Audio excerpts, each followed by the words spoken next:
as to where we're at with COVID-19 to date, and also in advance of the governor's stay-at-home order, which is set to expire on May 1st.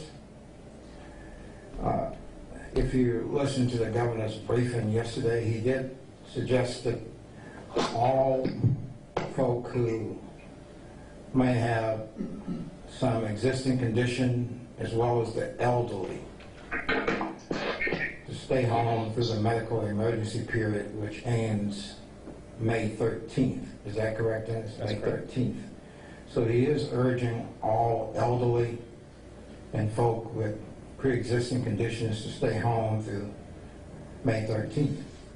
Everyone else, the stay-at-home order will expire May 1st. And I thought it would be helpful to get the members of the commission, as well as try to inform the public as to what we've done to date and where we're at. We have Dr. Davis with us, who's going to provide us with an update and hopefully tell us where we're at on testing. And then Dennis is going to sort of walk us through sort of chronological steps as to all the orders that have been implemented or issued by the governor, the president, myself, and all the municipalities. And in the audience, for those who can't see it, we have the sheriff is here, Sheriff Welch is here. We have the chief of the Chatham County Police Department is here. And of course, we have our staff. We do have the clerk here. We make notes on everything that we do, so this is no exception. And I also want to just take this opportunity to thank the medical community, the hospitals, Memorial, St. Joe, Candler, for their cooperation and participation with us to date. Also, all the first line workers, we really appreciate your service. All the county employees who have been at work on a daily basis in support of all of the folk who are required to work in the county. We appreciate your service. And with that, I'm going to ask Dennis to come up and to sort of walk us through. He's got a PowerPoint that he's going to present. Any member of the commission have any comment they wish to make at this time before Dennis come up?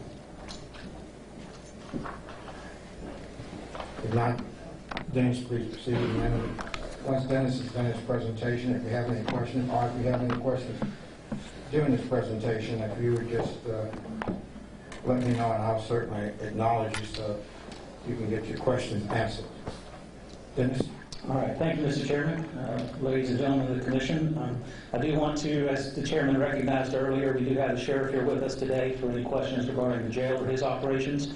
We've got Chief Hadley with us today to talk about any law enforcement related issues that you may have. Director Nathan Benson with the Occupational Safety is here to talk about what we've done with our personal protective equipment, if you have any questions regarding that. And then also Director Stevens from Facilities Maintenance. He's also available today to talk about how we're cleaning facilities if you have any questions regarding that. For those who are listening remotely, I do want to start out with an advertisement, if I may. The Coastal Health District is offering free...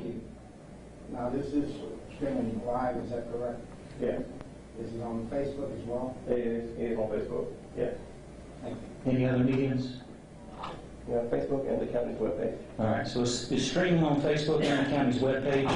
For those who are watching remotely, the Coastal Health District is offering free COVID testing. There are 8 symptoms that if you have these 8 symptoms, you would call and get an appointment to be tested. And the 8 symptoms are if you have a fever, if you have a cough, shortness of breath, if you have a chill or cold chills, any muscle pain, headaches, sore throats, or loss of tastes or smells. If you have any of those 8 symptoms, the Public Health Department invites you to call their public health line at 912. 230-9744 to schedule a free appointment. Again, that call center number is 912-230-9744. The call center is open Monday through Friday from 8 a.m. to 7 p.m. and it's open on Saturday from 8:30 a.m. to 5 o'clock p.m. In addition, if you are a member of the critical workforce or part of the public safety community, you will also be available, or the public health is also available to offer you testing as well. All right, thank you, Mr. Chairman, ladies and gentlemen of the Commission, for allowing me to come to the Commission meeting today and talk about COVID-19 and where we are. In order to understand completely where we are, I need to give you a brief history about where we've been. So this slide indicates starting the timeline as to when we started looking at or started addressing COVID-related issues. President Trump issued the public health state of emergency on January 31st. City of Savannah issued a local declaration on March 19th. And then Governor Kemp issued a declaration for emergency funds on March 20th. And from there, things started progressing rather quickly. I'm not going to go through the entire timeline. There's quite a bit of information there that you can read. But I did want to bring out certain key points of information. Chatham County first issued its resolution on March 16th. That's where we issued a resolution implementing certain emergency management codes. We didn't issue a local declaration because we were under a state declaration at that time, so we were covered as far as the declaration goes. But the chairman did issue a resolution that enacted certain elements of our emergency management ordinance that wasn't covered by the state declaration. You turn to the next slide. On March 23rd, Governor Kemp issued additional executive orders, and you'll see that he's done executive orders quite frequently throughout the time period of this timeline. I do want to bring about that several municipalities have also issued local declarations during this period of response, to include Tybee Island, City of Savannah, and Garden City, also Thunderbolt. So the other municipalities were covered by the county's declaration, local emergency declaration, and also the state's declaration, so they elected to just fall under the county's order regarding those. On the next slide, April 1st is when Governor Kemp issued the executive order closing all public schools through the end of the school year. And you'll see on this timeline he issued several other executive orders throughout this particular timeline.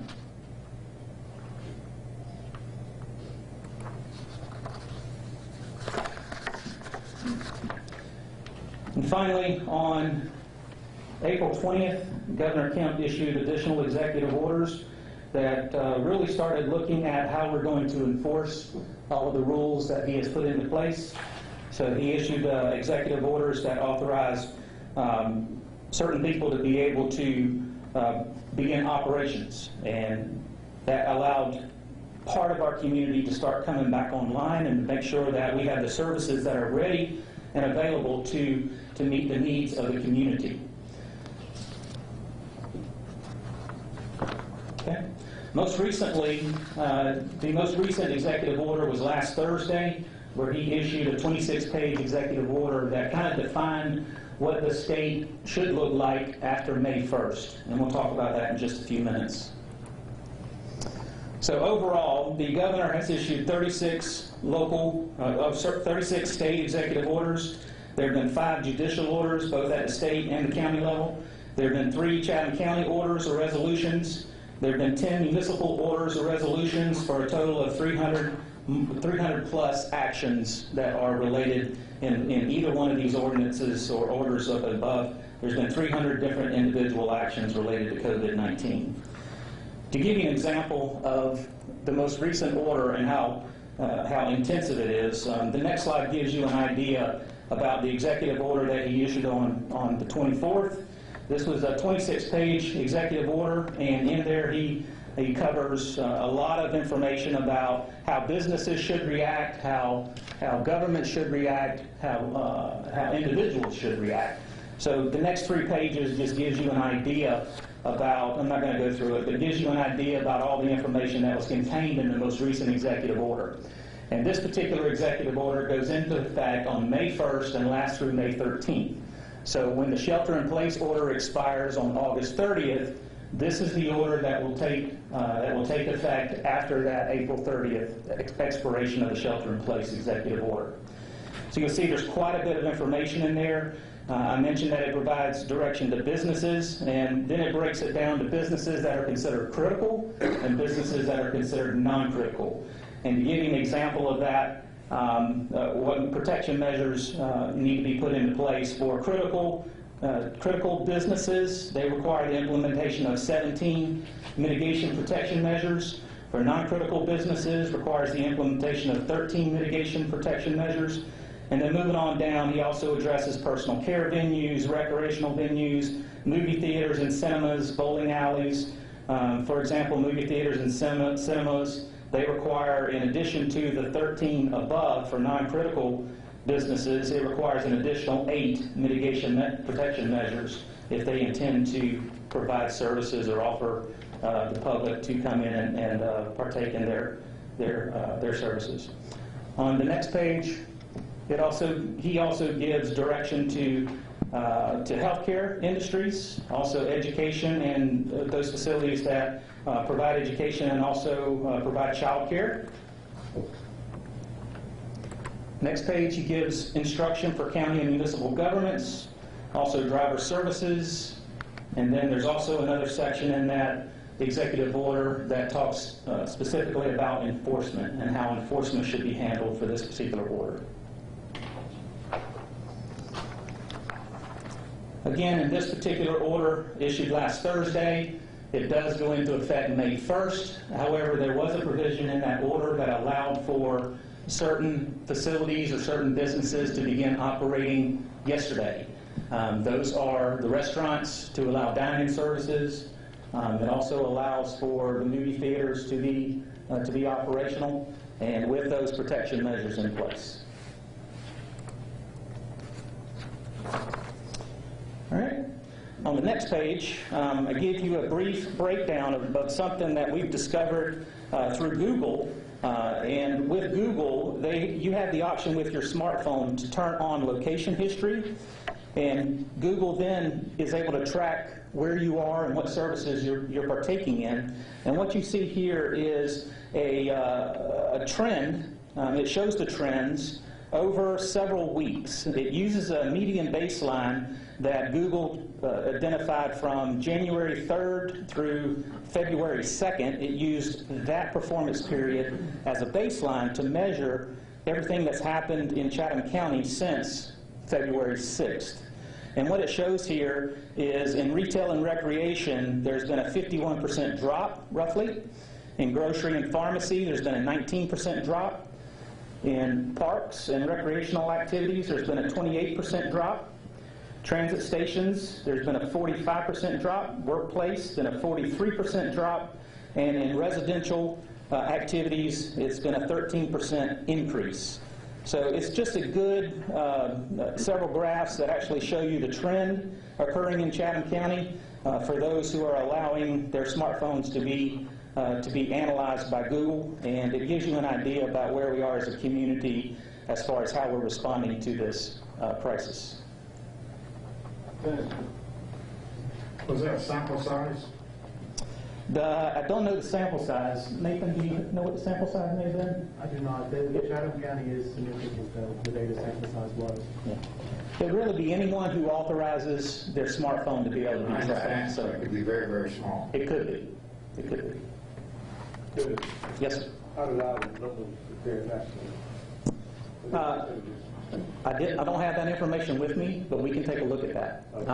This particular platform has all of the counties throughout the state, so we can go back and take a look at that and see how Chatham County compares to the rest of the state. And I'm sure that it's available nationally as well. We can also look at that. Okay.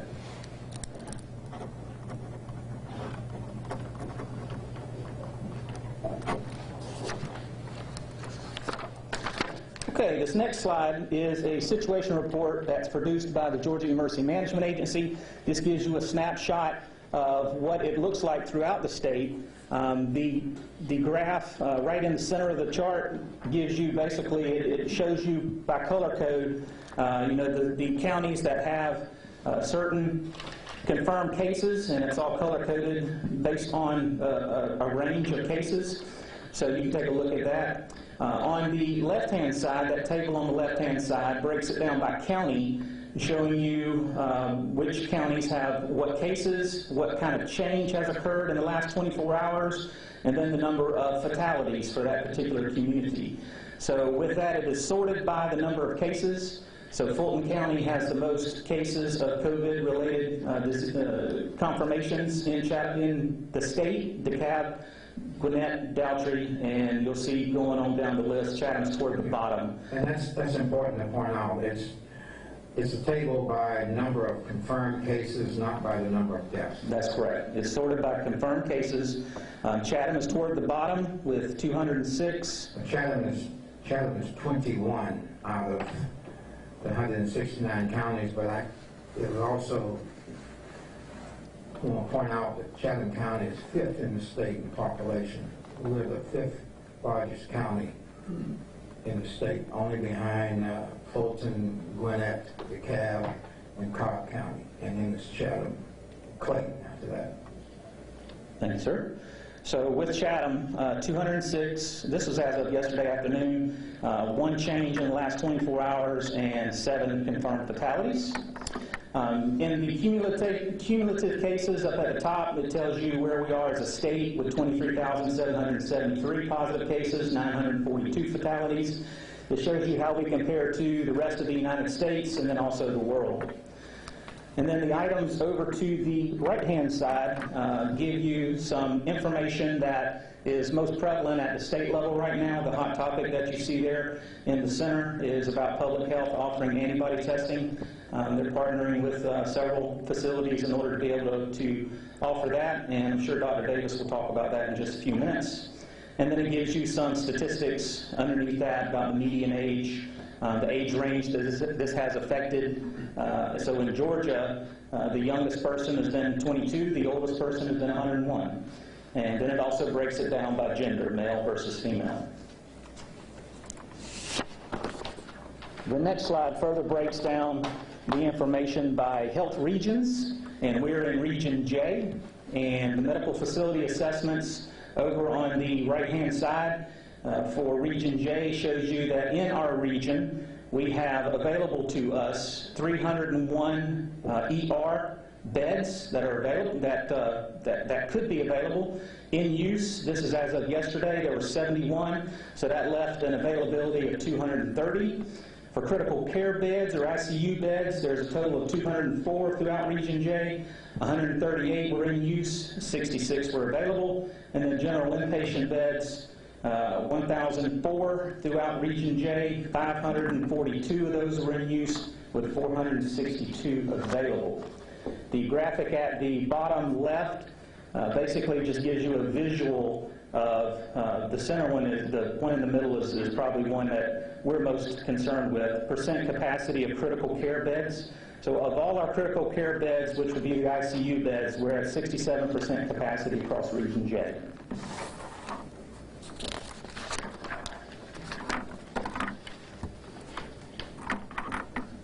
All right, this next slide gives you an idea about where we are as a state. It basically takes the numbers and it puts it into a graph form. So this graph, the yellow line indicates the number of total confirmed cases throughout the state, and again, it's upwards of 23,000 or above. And then the blue indicates the amount of daily cases that we're seeing regularly throughout the state. So this is a combination of all the new confirmations each day, is what the blue lines indicate. The dates at the bottom indicate the date in which that measurement was taken. So that's statewide, and this is Chatham County. So daily COVID changes in Chatham County, you can see the graph there. Again, the dates at the bottom indicate the date that particular measurement was taken. And the graph on the right-hand side shows a cumulative measurement throughout Chatham County. So you see that it goes just over 200. So we're at 206 right now as of yesterday. So that indicates where we have been and where we currently are with COVID-related cases in Chatham County. Dennis, when you were on the last slide, when we were talking about where Chatham County ranked among the other counties and it being the 5th largest county, was there any, I don't think I saw the information where, is there a breakdown of the number of tests per county? Yes, sir. We're going to get to that in just a few minutes. You want to get to it? Yes, sir. Okay.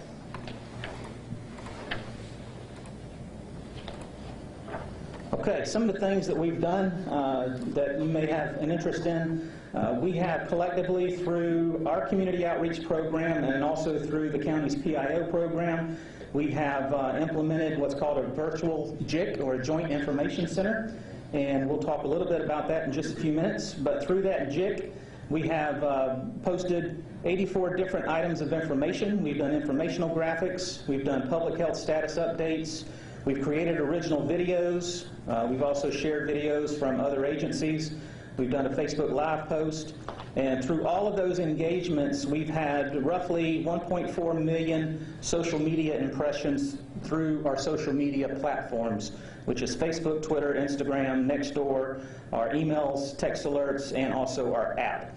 That 1.4 million impressions, that basically tells you how many websites or how many Facebook accounts, how many Twitter accounts have been reached regarding the information that we've distributed about COVID-19. So a little over 1.4 roughly.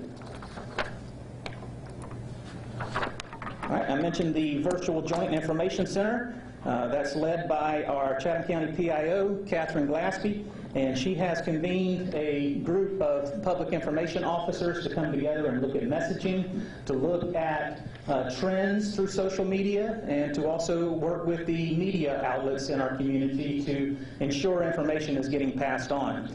So that particular process she has access to about 25 to 30 different public information officers throughout our community to help and ensure that the messages are coordinated and communicated effectively. We've done 15 different press releases. We've had 1 press conferences.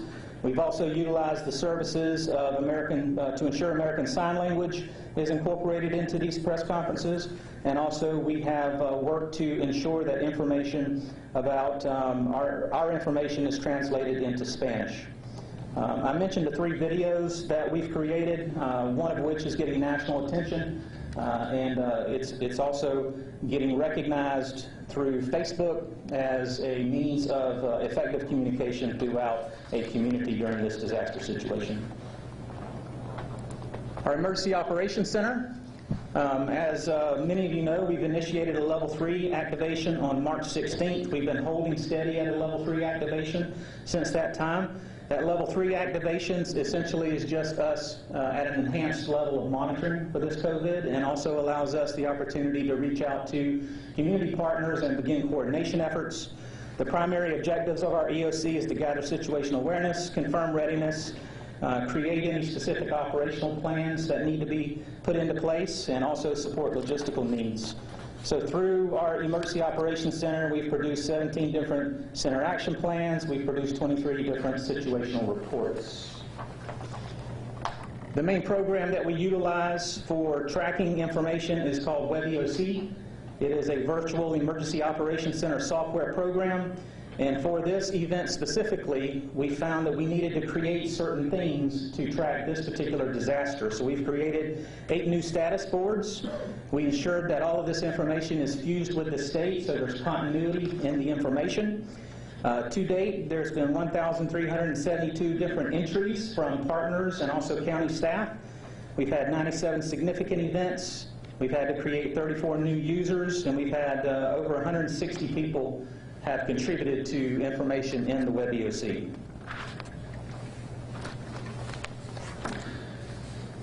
Next, I want to talk about what we've done with, I'm sorry, let me go back one. Let me go there again. I want to talk about what we've done for cleaning, and I'm going to ask Anthony Stevens to come up and talk a little bit about that.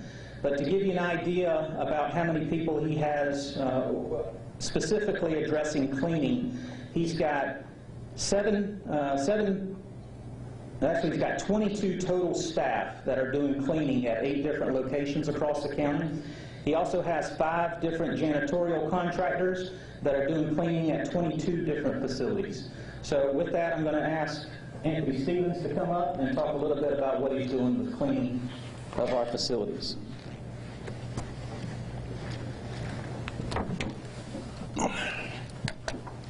Thank you. Good afternoon. Good morning. It's all right. We don't know what time. Well, as Dennis explained, that we do have a number of staff that's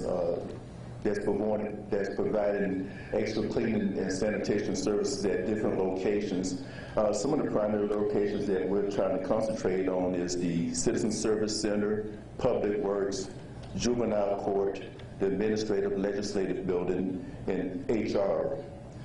We've also doing some additional cleaning and sanitizing in the Judicial Courthouse. As we sanitize and clean some of these areas, we've also shut those courtrooms out because of the lag time that the county has as far as public being in those courtrooms. We have 12 courtrooms at the Judicial Courthouse. With that being said, 8 of them are closed and 4 of them are remain open. Those that's open is probate court, magistrate court, courtroom 1A, which is 1B, which is Judge Stokes, and courtroom 4B, I believe that's Judge Odell's area. Again, as we clean and disinfect these areas, we close down the courtrooms. There's been a couple of sites, a couple of apartments that have required some additional cleaning. And those areas are Board of Assessors. We've been there twice. So first on April the 13th and again on March the 29th. Child support, we paid 2 visits there. Building safety, the front porch, state court, indigent defense. We've had requests to clean those areas because of the belief that there may have been some of the staff that may have been affected with the COVID virus. The staff that are used to clean those areas, they go in there with coveralls, booties, face masks, shields, so they can effectively clean and disinfect these areas. And once the staff has completed the cleaning, we test them to make sure that they're okay.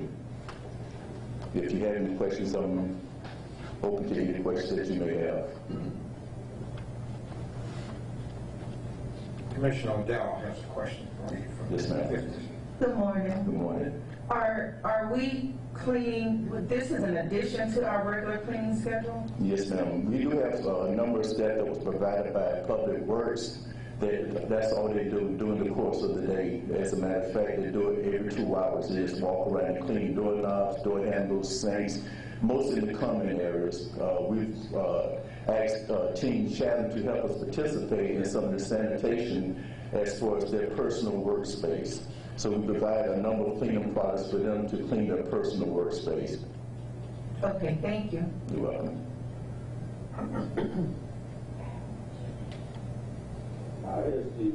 Commissioner Ellis of the 8th got a question, and Commissioner Holmes of the 2nd. Good morning. Good morning, sir. We don't have to have staff providing their own cleaning components to their own 419 or No, sir. We have enough supplies? Yes, sir. We team with most of our local vendors who we have long-time relationships with, who help us to actually stockpile a lot of products before this really affected the county. Because we didn't want to be competing against private businesses, so we did stockpile, and with help from Nathan Benson, we was able to reach out to some additional vendors to get the resources that was needed. So the email I got that says that staff was providing their own disinfectant and stuff can be true. It shouldn't be true, sir. All you have to do is contact my office or risk management, and we can make sure that they have the products. All right, I just want to make sure we shut that down. Yes, sir. You know, so that people don't know we're not requiring anybody to bring their own Mr. Clean or 409 or whatever else they That's want. not necessary. We have plenty of products. But I just want to make sure we clear that up and shut that down. Yes, sir. You know that's not true. Thank you. Anthony, with the mailroom operation, the packages and mail that going in and out, with employees going in and out, how's that all is being kept clean? I'm sorry, sir. The mailroom downstairs, how is it being kept clean with activity that going in and out? Well, right now, again, we've asked that team members of Team Chatham participate in some of the cleaning so we can provide the products. But if they need any assistance in sanitizing those areas, we can help them with that. As far as the mail itself coming in and out, I'm not sure how that's done, but I can get an answer for you. That would be ICS, Department of Administrative Services, and we'll get something to you. So it's being kept clean now with the activity that's going in and out? Yeah.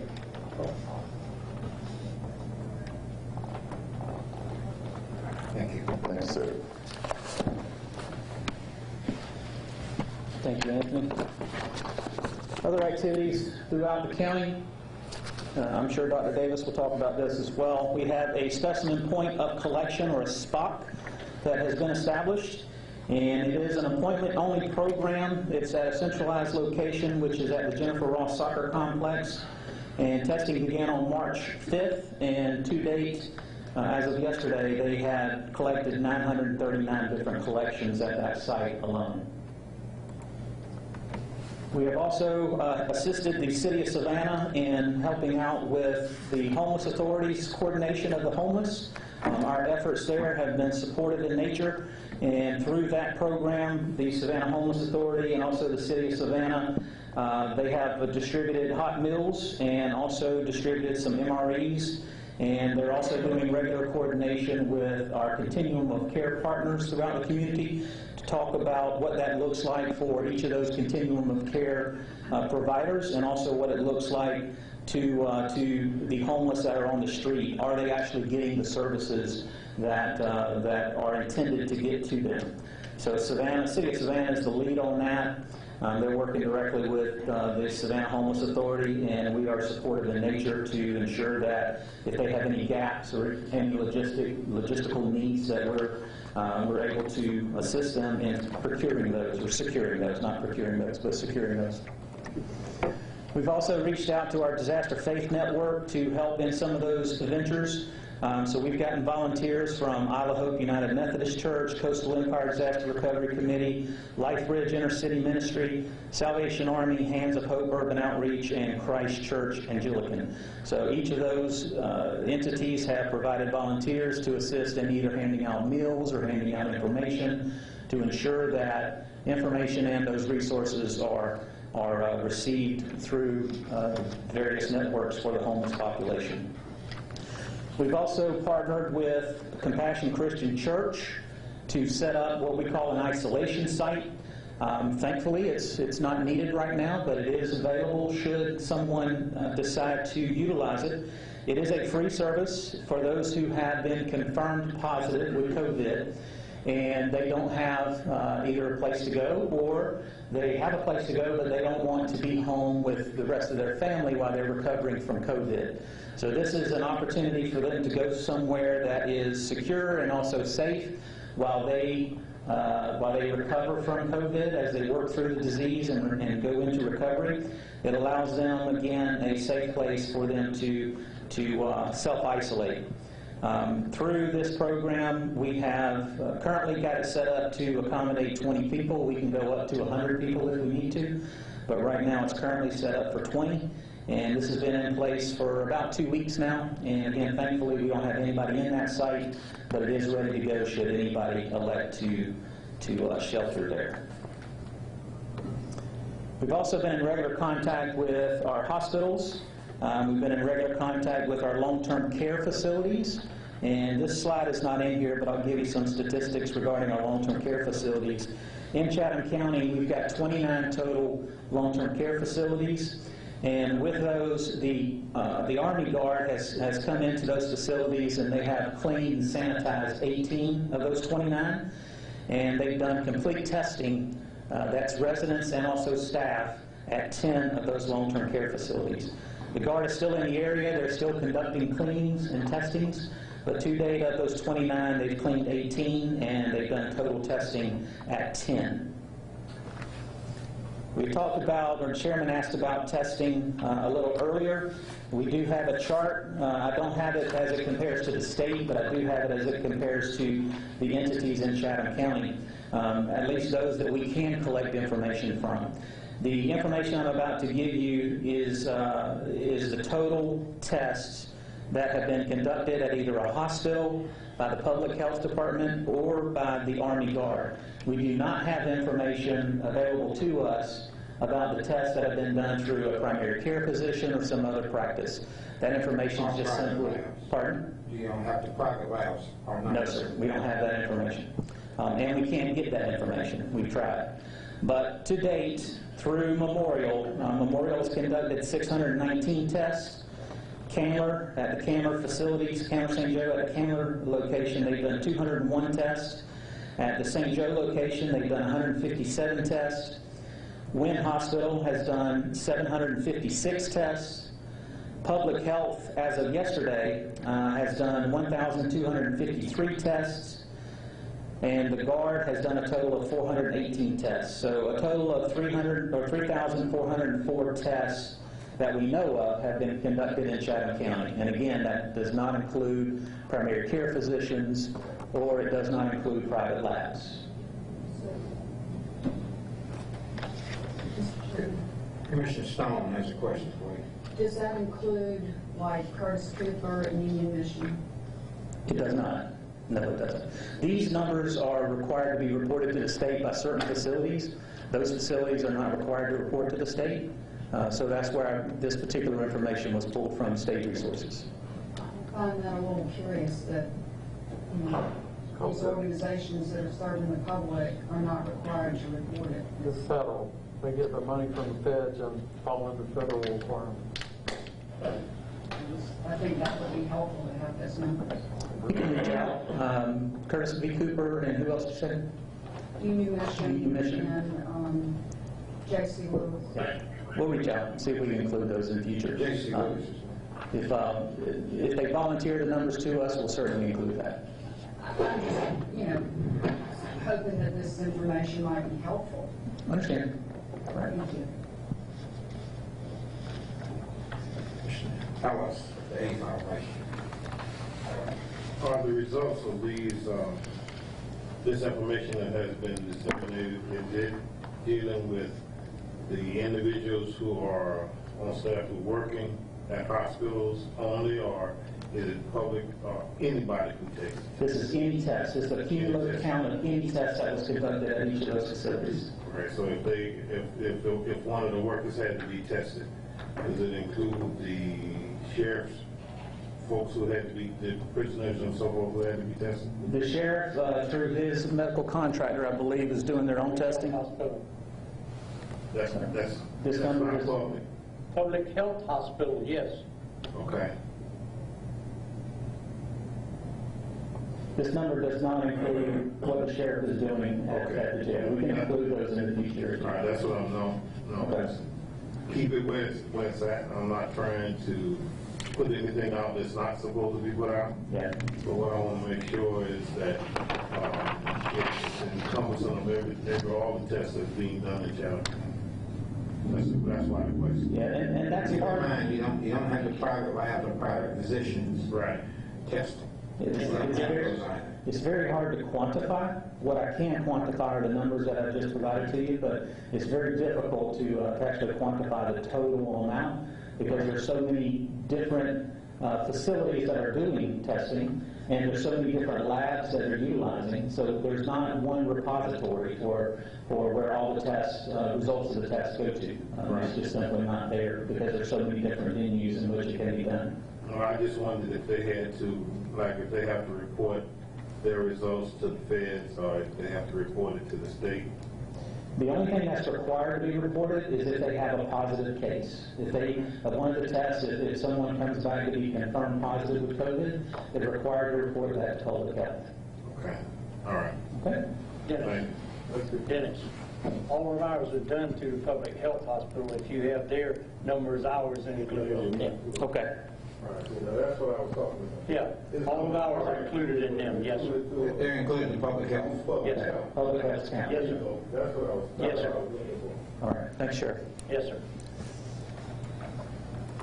All right. In addition, we're also planning for the future if the worst case does happen to actually happen here. We've set up, or we are setting up, what we consider a medical overflow site.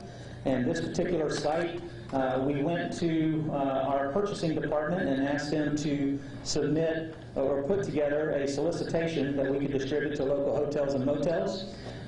So the purpose of this particular facility is to accommodate the medically fragile with COVID-related symptoms should the hospitals become at or over capacity. So this is an overflow site that the hospitals would operate. We will secure the facility for them so that they can have a secure and safe place to be able to care for the patients. But again, this is in an extreme situation. We're not there yet, but we're trying to put things in place if in the unfortunate event we do have to go to that route. So we have identified a local hotel that is willing to work with the county, and we're also preparing a strategy for implementation should we have to do that. Hopefully we won't, but if we have to, it'll be there. All right, through our Emergency Operations Center, we've done quite a bit of conference calls, 126 different conference calls. Those are group conference calls. In addition to that, there's been just a litany of different individual and smaller group coordination efforts. I've communicated with the chairman on a daily basis, sometimes multiple times a day. I talk with the county manager multiple times a day, and also reach out to the mayors of the other municipalities and also the city managers, and have a regular communication chain with them to talk about what they're doing and also what the county's doing. And then as an executive order comes down from the governor, we talk that through as well. So I feel like as a community, we are coordinated, we are communicating, and we're making sure that everybody's on the same page when it comes to a coordinated response to this disaster. Logistics, through the EOC, we have been helping municipalities and other entities provide, we've been helping them by providing local resources. Also, if we find a source that somebody is able to tap into, we make sure that's communicated with them. If for some reason we can't find a source for what they need, we send it up to the state, up to the Emergency Operations Center up at GEMA, and they then work through any state resources to see if that can be accommodated or filled or satisfied. So through the resource requesting process, we've had 129 different total requests come through. Of those, only 23 remain open, and those are mostly resources for the Guard to come in and do cleaning and testing. So it's more of a service than it is a supply, but most of those that remain open are about those services. We've been able to source locally 65 of those requests, and of those 129, we hadn't been able to find about half of them, so we sent those 64 up to the state for fulfillment. For Chatham County specifically, we have ordered over 27,000 masks, over 7,000 coats, coveralls, tie-back suits, over 24,000 gloves, 530 plus face shields. Thermometers, it says 68. This does not include disposable thermometers. We've ordered over 1,600 disposable thermometers. The 68 thermometers you see here are those that we should be able to retain after this is over. Cleaning products, 43,000, over 43,000 different cleaning products. And we've spent a total of about almost $235,000 on PPE and cleaning supplies to date. This does not include labor and overtime charges. Those actually we started collecting that last pay period when the hazardous duty pay policy went into effect, and we also implemented certain disaster compensation policy programs for certain departments. So we've really only had one pay period to where any type of disaster pay has been implemented. So that is not included in that $234,000, but roughly in that one pay period it was $25,000 to $6,000, something like that. But that's being analyzed right now. To talk a little bit more about PPE and what we're doing with personal protective equipment, I'd like to invite Safety up, Director Benson, come up and talk a little bit more about personal protective equipment. And while he's coming up, guys, I want to point out something. That, we started ordering personal protective equipment weeks and weeks ago. Really, right after we declared the emergency, we started trying to acquire this equipment. And we've had some of our orders intercepted by FEMA and others that prevented some of it from coming in. But I also want to point out that we are coordinating with the Board of Elections to make certain that we provide those who will be working at the polls with the proper protective equipment. And we've been, not me directly, but we've been coordinating with the election board to make certain that they will have the mask, gloves, and whatever else that they need to conduct the election as safe as possible. Yes.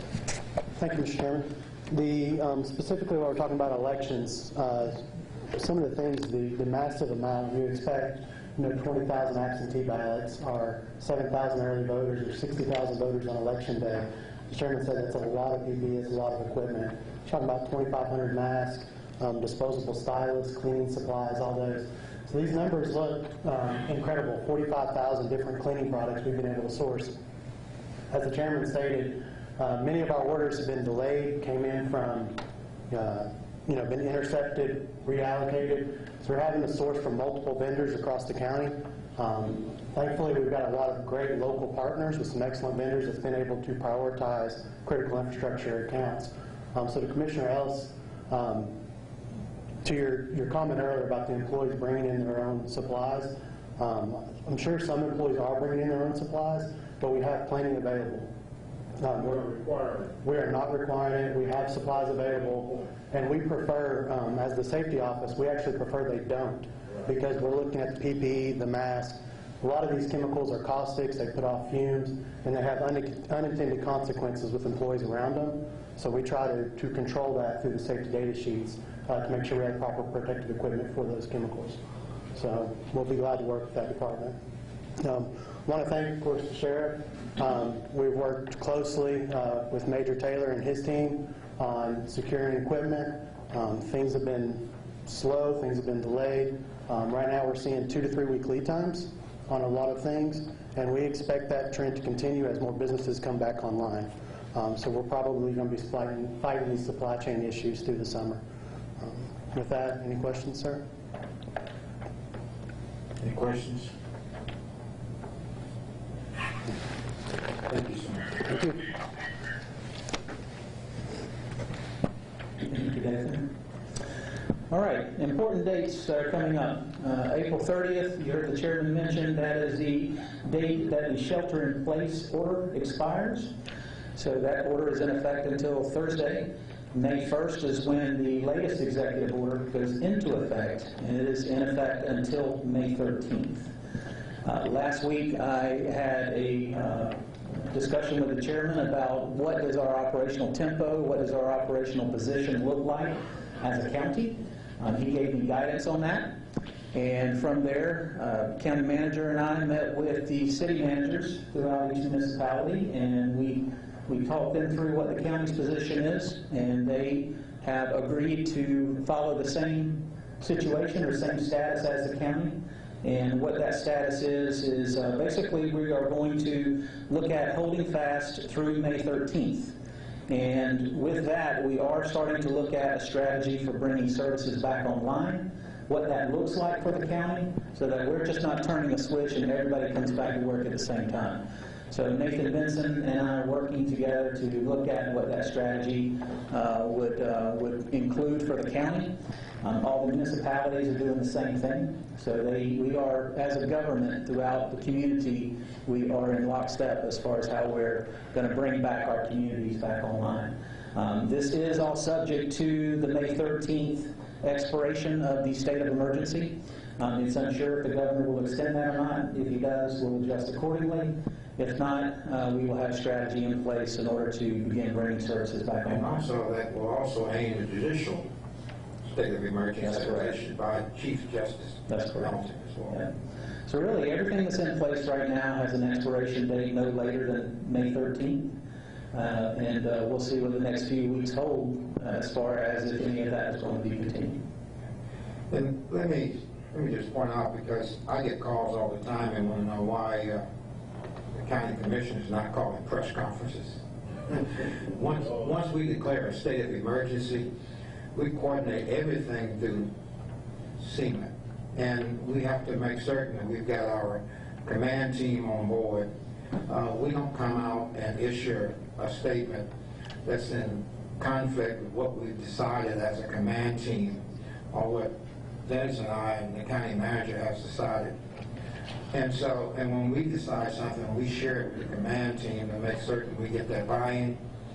And so we communicate a little bit different than municipalities. We issue most of our communications, the press release, post. As Dennis mentioned, we've touched 1,000,004 devices, some means of communicating with them. And that's pretty much how the county operates once you declare a state of emergency. We have a set of procedures and guidelines in which we follow. And we try not to deviate from that. That does not prohibit a member of the commission from calling a press conference, talking about whatever they want. But to some extent, it does prohibit the chairman from calling a press conference, talking about whatever he wants as it relates to this COVID-19.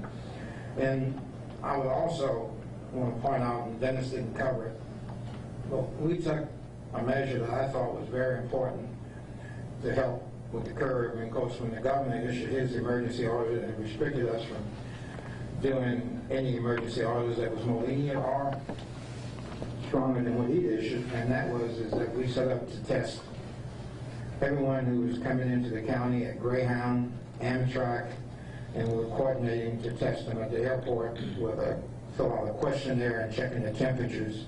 And of course, when the governor declared his state of emergency, that set that activity aside as well. And so we've tried to coordinate with all the municipalities, and all of them has been very cooperative and on board, and we sincerely appreciate that. Commissioner Ellis today.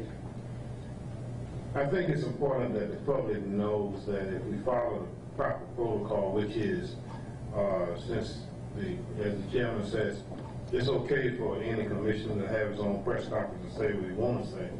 But if he says or she says anything that's in direct conflict to what we're doing, that creates confusion.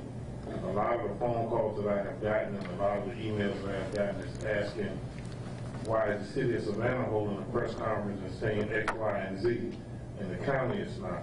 Well, we are doing it, but we're not doing it through the chairman. The chairman's not doing it, but we're doing it through SEMA.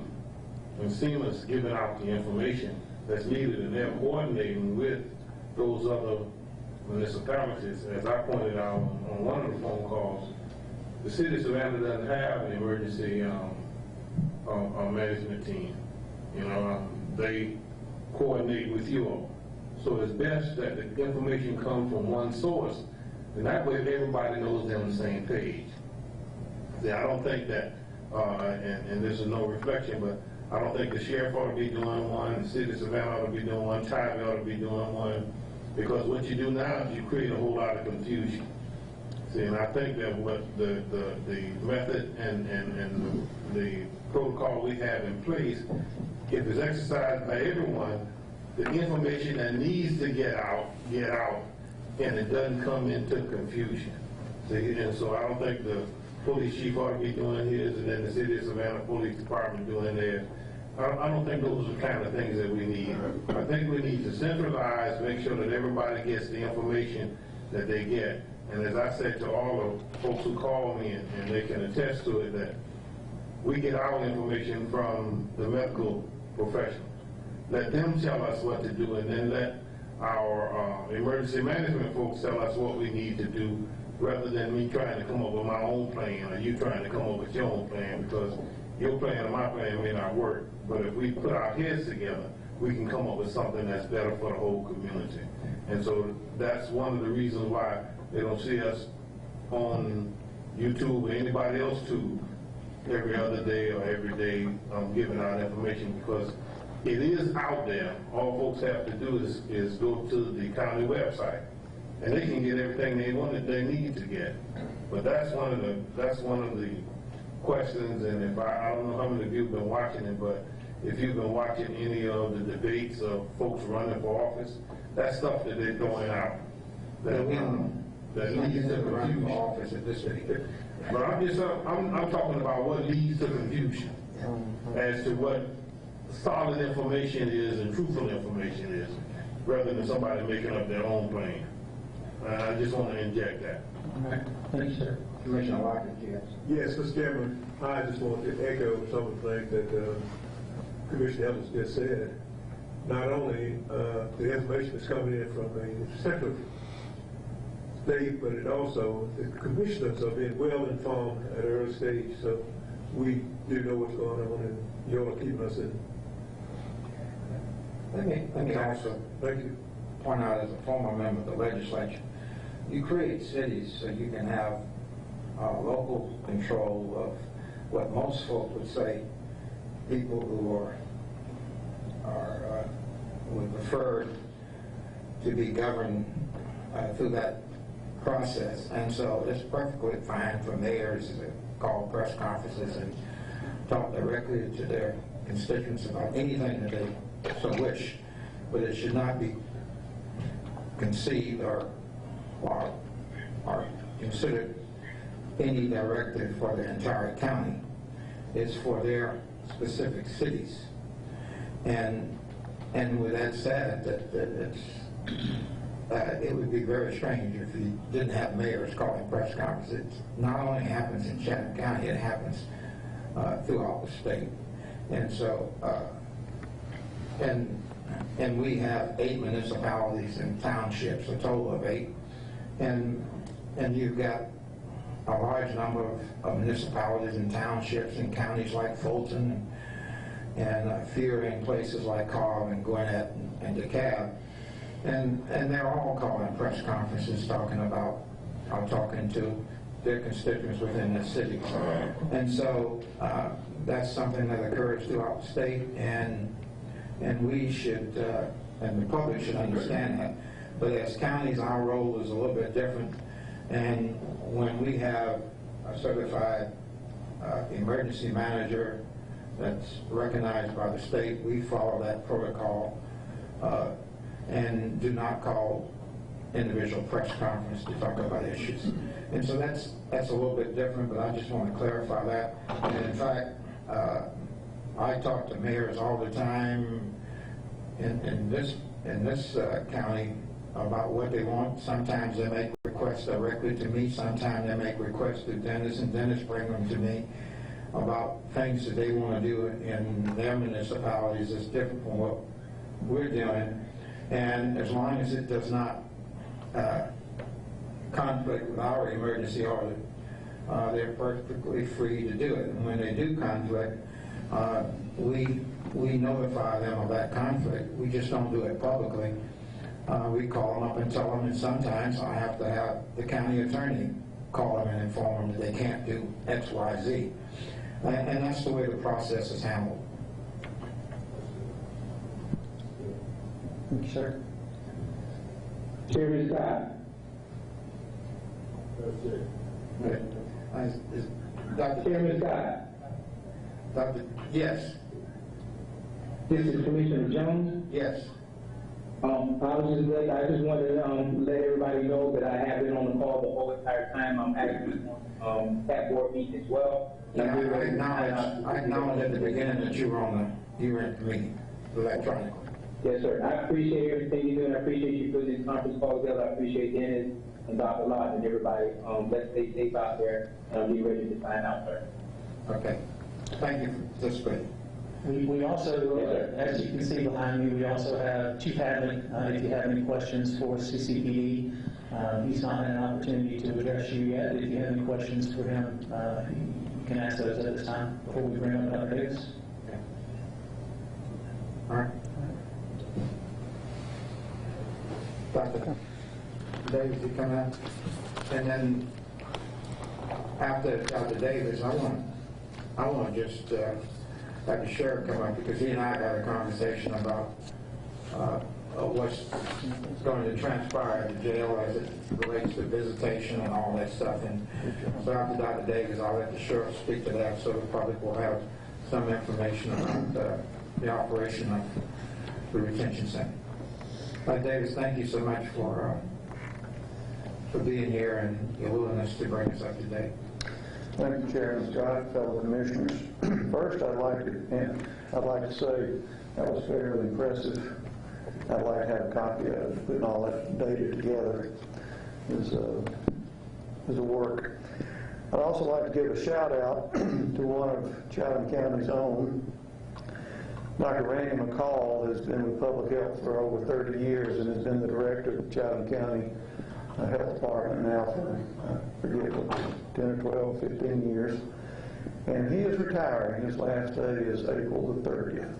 We're going to miss him. We've asked him to reconsider. For some reason, he doesn't want to do that. He thinks he'll enjoy retirement. And so we will find someone to take his place. I'm not sure we will find someone to fill his shoes. But I want to let Dr. McCall know how much we appreciate what he's doing. Locally, you've heard some numbers. As of this morning, our district is at 419 confirmed cases and unfortunately 12 deaths. Chatham County is up to 208, still unfortunately at 7 deaths. We're 52% female and 48% male as far as cases. And as far as the ethnic, racial breakdown, we're as close to 50-50 as you can possibly be. I think there's one more on one side, but I can't remember which it is, so we're 50-50. You've heard a lot about testing, and as Dennis said, we are, public health has been able to expand its testing capacity, and right now we have more capacity than we have people who are requesting testing, so I echo Dennis's advertisement, please call and come and be tested.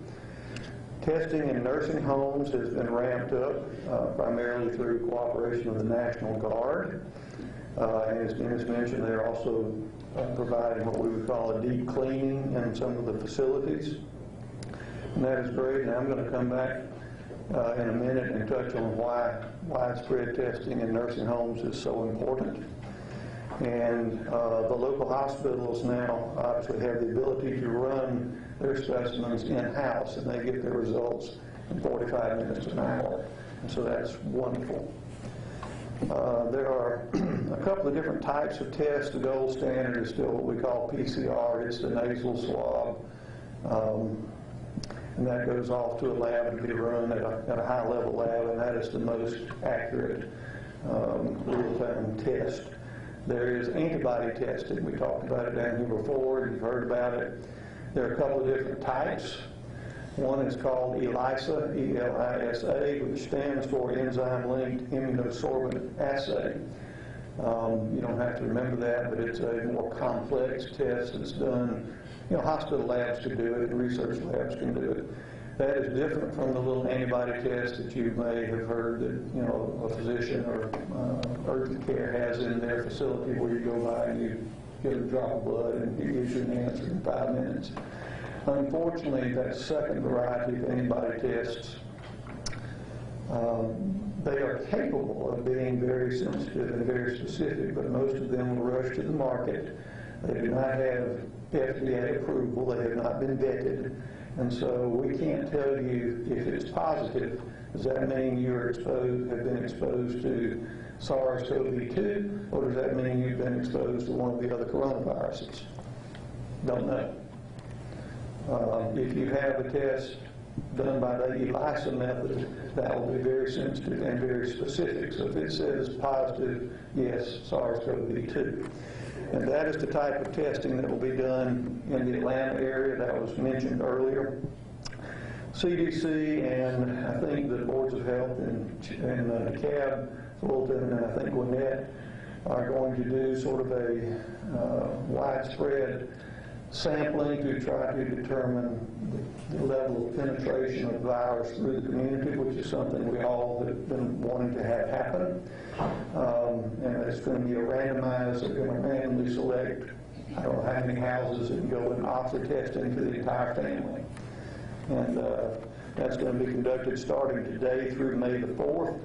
And I'm looking very much forward to seeing those results. I think that will help us. So why do we worry about long-term care facilities, nursing homes, and other congregate settings? We already know from other studies in other countries that somewhere between 25 and 50% of people may be completely asymptomatic and yet have the virus. There was recently published an article in the New England Journal of Medicine, which is one of the more respected medical journals. A nursing home was studied. When the very first case was detected in that nursing home, they went in and did widespread testing of pretty much everybody. Not everybody agreed, but the majority did. 64% of those people who were tested were positive, and they only had one known case. 56% of those who were positive were totally asymptomatic, had no symptoms, were never asked to be tested. Most of that second 56% went on to become symptomatic after about an average of 4 days. But the scary thing is that of those people who tested positive, 25% ultimately died. So you take a long-term care facility that has, a lot of elderly people or people who are otherwise have significant health issues. The immune systems don't work, and it's just a scary sight to have the virus spreading in and amongst that population. And the authors of this study pointed out that this supports the role of asymptomatic spread of the virus, which is something we've worried about the whole time. We hear asymptomatic and pre-symptomatic. It's semantics. If somebody is asymptomatic, they don't have any symptoms. If they remain asymptomatic, they never had any symptoms. If they're pre-symptomatic, you tested them before they had symptoms, but 2 or 3, 4, 5, 6 days later they developed symptoms, so they were pre-symptomatic, and that's basically what that means. The other thing about some of this testing and antibody testing is that we can have a wonderful test that does specifically test for SARS-CoV-2, and you have antibodies in your blood. You obviously have mounted an immune response and you've gotten well. Does that protect you from reinfection? And the answer is we don't know. With SARS, remember the SARS virus several years ago, people did not develop great long-term protection, and so we don't know exactly what's going to happen with this yet. So locally, as Dennis has alluded to, we actually have some pretty good news. Our case rate here in Chatham County is 71 per 100,000. And as the chairman has mentioned, we're the 5th most populous county in the state. For comparison, DeKalb has a case rate of 236 per 100,000. Fulton 245 per 100,000, and Dougherty County, Albany 1,646 per 100,000. The Coastal Health District actually has the second lowest number of confirmed cases of all the 18 health districts. The only one being lower is the Dublin District, which is smaller and largely rural. That's where I came from. I love Dublin. And the majority of our recent cases locally seem to have come from congregate living facilities. And that's good and bad. It's good in that it means we're not seeing a lot of new cases pop up in the general population. It's bad because that's the population that's at high risk for adverse outcomes. Again, we seem to have pretty good testing potential right now. And another thing that has been fortunately good for us here is what we call contact tracing, and we mentioned that before. Thus far, we have been able to work every single positive case we've had, not only in Chatham County, but in the district. We've successfully reached probably 95% of those people. We take a history from them or their immediate family if they happen to be in the hospital, find out where they've been and who they have had close contact with. And then we contact the contacts. We've been very successful in contacting the contacts as well. And we provide them with information about home quarantine and home isolation and being tested if they warrant testing. So that's all good stuff. Bad news is that we have several hundred tests that are still outstanding, many of them from nursing homes and long-term care facilities. And also, recently the Department of Public Health switched to a new lab, and the turnaround time of that new lab, unfortunately, has proven slower than we had hoped it would be.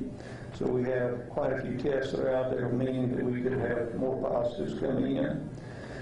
People have asked, what's the best way to follow what's really happening? You know, if you look at hospitalizations, that's a pretty good way. If you look at the number of deaths, that's a pretty good way. And across the state, those are followed. We've had so few, fortunately, in Chatham County, a database of 7. You can't really draw statistical conclusions from that. Of course, for those 7 families, you know, it's devastating. One way to look is with a rolling average. If you look at the state website, you'll see a 14-day rolling average.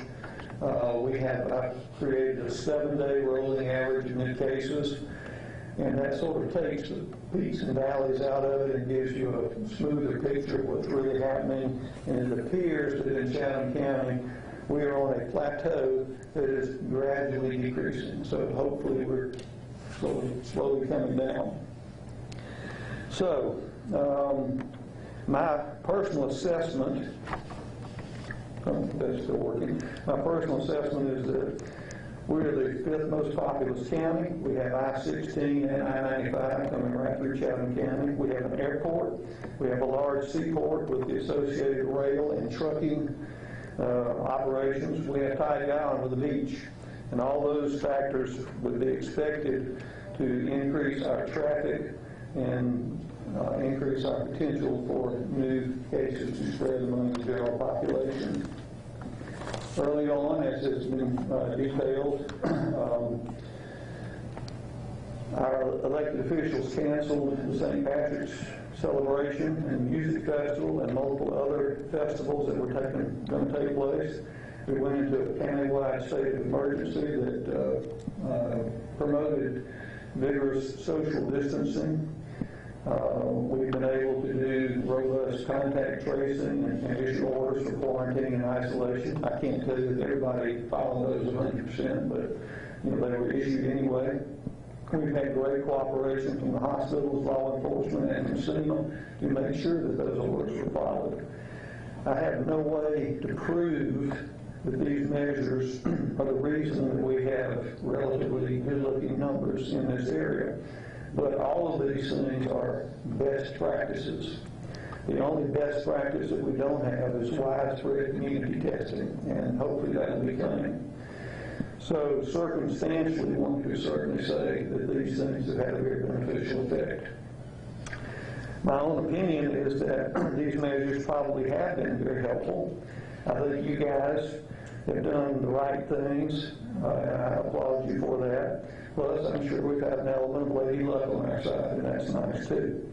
As the economy reopens, as it must eventually, my advice or recommendation would be to go slowly, encourage all those best practices and safest practices so that we can do everything possible not to experience a rebound here. We said some time ago, somebody smarter than I did was shown giving a speech up in the northern part of the country, and she said, if you do the right things with social distancing, contact tracing, and quarantine, and hunker down and shelter in place, what are you going to see? Nothing. Well, obviously, this is not nothing. If you talk to the families that lost loved ones, it's not nothing. But so far, we are not blazing, so I think we're seeing exactly what we hoped to see from all of these efforts. And for that, again, I would say thank you very much. Now, I want to circle back to two questions that came up last time I was down here. One had to do with the virus on pollen. And at the time I said, I hadn't seen anything about that. Still haven't seen anything about that specifically, but they have found the virus on pollution particles. So, stay tuned. It is possibly so. And the other had to do with animals. And if you read the news, there's been at least 2 cats that have been confirmed to have COVID-19. CDC is still encouraging you to treat your animals like you would your family members. If you're sick, stay away from your family, from your animals. If you're walking your animals, don't let them associate with other animals. Maybe avoid animal parks. We're still not doing any widespread testing of animals in Georgia, but that is certainly being looked at. And that's all I have in my prepared remarks, sir. Commissioner Ellis of the 8th. Let me ask you a couple of questions, but the first one I'll talk about is testing. Would you recommend folks, and I get them on my county phone as well, okay?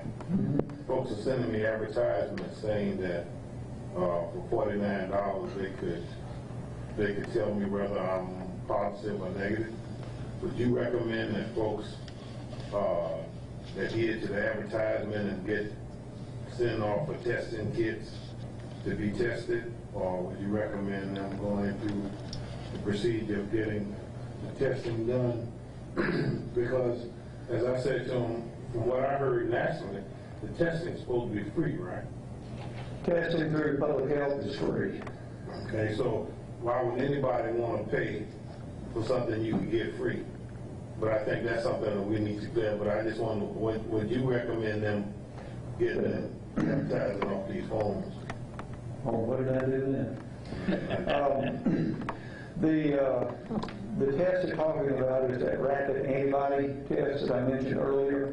Right. And there are reasons to believe that that can be a really good test. We use that type of thing as a rapid screening for HIV, and it's very reliable.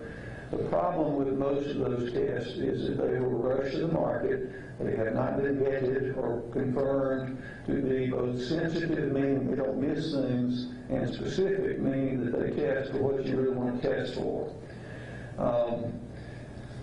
I don't doubt that there might be 1 or 2 of those out there that really are good, but we just don't know that. So the direct answer to your question is no, I would not pay $49 to go have a finger stick test to see whether I have antibodies, because A, I can't tell you for sure if you test positive that is a reaction to SARS-CoV-2, and B, if it is, it may mean yes, you were infected, but I can't tell you that you are now immune and won't be reinfected either. Well, I wanted to hear from you. That's why I asked that particular question. Now, the other question I have is, do you know about when the timeline will be where you do community testing? No, I don't. I'd love to volunteer CDC and come out here and, go through our community also. I think it'd be wonderful. But I don't know that. Okay. Secondly, and I think this might be for Dennis and the staff as well as you, Dr. Davis, are we running the number for testing that we mentioned earlier? Are we running that across the screen on our station? Or can we do that? You know how they have to call to get an appointment? Oh, right. To go out yeah. Oh, yeah. But I'm saying, are we running it yet? Yes, we've been running since the very first spot open. Okay, that tells them this is the number you dial to get an appointment to go get tested. Yes. Okay. And failing that, if they just call the local health department, they can also be enrolled or referred, put in touch with that number. Oh, okay. You can also click on a site and do the self-analysis too, and answer a questionnaire and determine whether or not you need testing. You can do that online as well. Is that on our? Yes. Yes. Okay.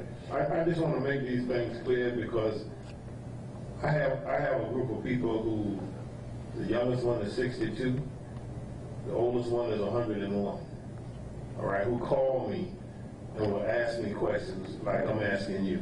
So I want to make sure I have the right answer for them. See, and I've been telling them to call the health department. Well, They talk about the difficulty of getting through. that brings up one of the other problems with, potential problems, I should say, with some of the testing that's going on is that the patients who are tested are supposed to access the results through a web portal. Right. Well, if you're in a nursing home, long-term care facility, how many web portals are you going to go to in that average day? So we're trying to work around the back end of that one and to get the results back to those residents. Right. Well, just thank you. Listen, I appreciate what you all are doing, and I applaud you every day, and I thank the Lord for it. All right, that's going on. But I think the more we hear it said, the more we see it, the more people will adhere to it. All right. And like I said, I know folks who are going to call me, who are going to talk about when the testing is going to start for the community, and who do I call for the testing, and should I go back to my own doctor for the testing? And I told them, I've been telling them, yeah, call your doctor. See if your doctor can't get you an appointment to get tested if you're afraid of it. But I know for a fact that we stopped, from our first conversation, we stopped a lady from letting some folks come to her house to test her house to see if her house was positive by that conversation we had last time. All right.